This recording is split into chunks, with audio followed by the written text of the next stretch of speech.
Carved stone walls and brick walls on buildings are common sights on model railroads or dioramas. A great way to add additional interest to these items is to create climbing vines on the surface at strategic spots. Let's look at an easy way to create this effect. All you'll need is some thread, glue, and ground foam to create an amazing scenery highlight. You don't want to overdo this effect. A few spots strategically placed in your scenery will do the trick.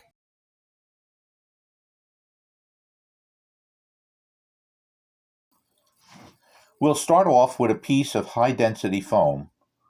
We'll cover that with a piece of wax paper, and we'll use 2 push pins to hold the wax paper in place. We're going to use embroidery thread for the trunk of our vine. A dark brown color is best.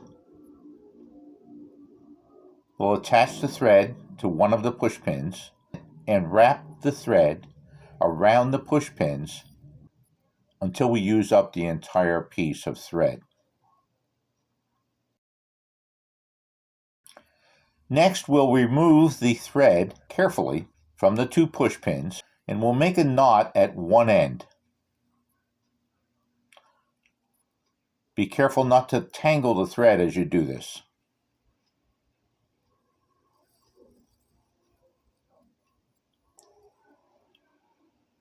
Once that's done, we'll use a scissor to cut through the thread at the far end away from the knot.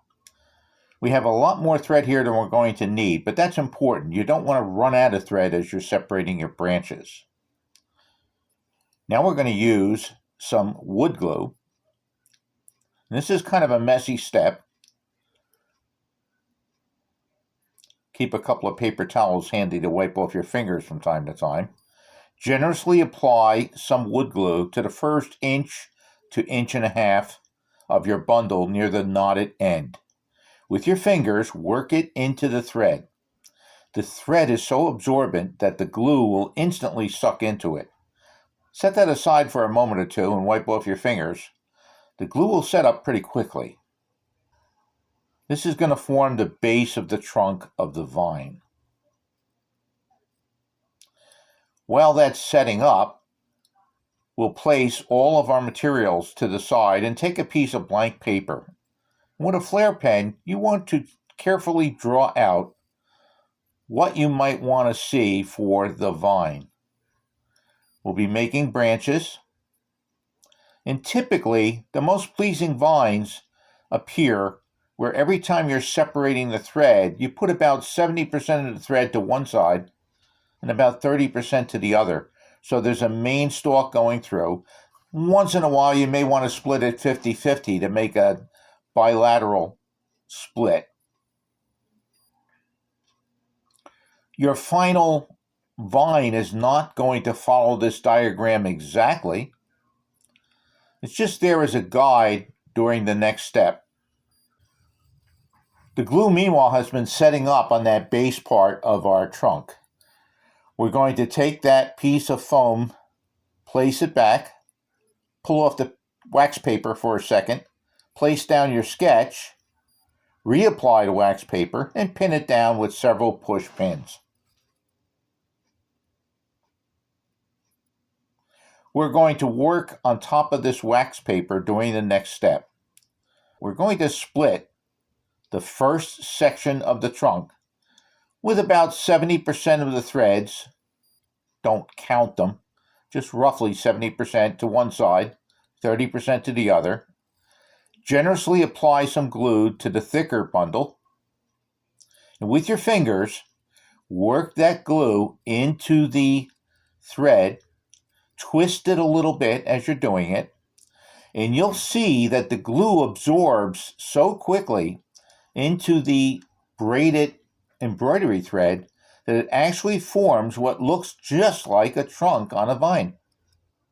Do the same thing on the other smaller branch and check it against your sketch that you have on the paper. Now we're going to go to the larger branch, split that again. I'm going to do about a 70 to 30% split here. And once again, we're going to apply glue to each of those branches, work it into the branches, twist them a little bit, and form that section. One thing you want to watch for at each of these junctures, sometimes the thread will pucker a little. Just take your fingers and pinch it together. You don't want to have a large glob at that point. So now we're checking it against the sketch that's underneath the wax paper. You can see the reason for the wax paper right now, otherwise we'd have a real mess there. Every so often you'll see there'll be some clumps of glue on the thread, and I just pick them off with my fingertips as I'm working. Now we're going to use some pins. When we've got a few branches up the line, we want to stop for a second because that glue is going to start to harden in the thread. Push a pin through the main trunk section at the bottom, through the wax paper and into the high density foam. Second pin a little further up. Now what we're going to do is take a scissor, because we have a pretty good idea now about how much thread we're going to need. We'll click off a lot of the excess. Still leave threads farther out than you're going to need them. You just don't want those long tangles in the way as you're working. And again, that might seem a little wasteful, but remember those pieces that you're cutting off you can use for smaller vines later, or little tufts in grass. The worst thing would be to get to a section where you want to extend branches and have to add some thread back in. You can do that, but that's a little bit more work. So it's easier to cut more off later than to try to add it. As we work along, we're going to use pins to hold the branches in the approximate shape we want to have for our final vine. You're going to push the pins through the bundles of thread to hold them in place. You can see the branch structure starting to develop.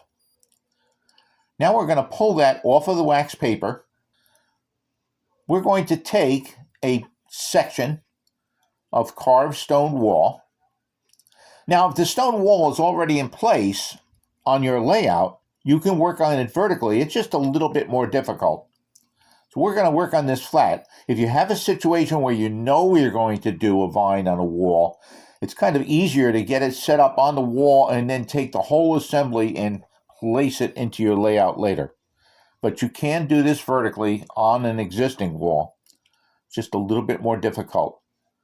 What we're going to do here now is place blobs of glue along the branches. Make sure you get every one of the tips of the branches. Now set it on the wall. We'll put a pin through the very, very bottom main trunk section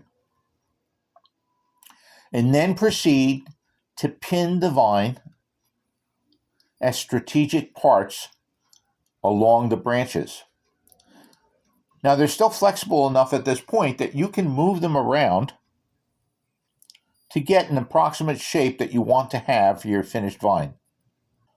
Take your time at this step. You can make adjustments. At this point, we have a structure pretty much in place.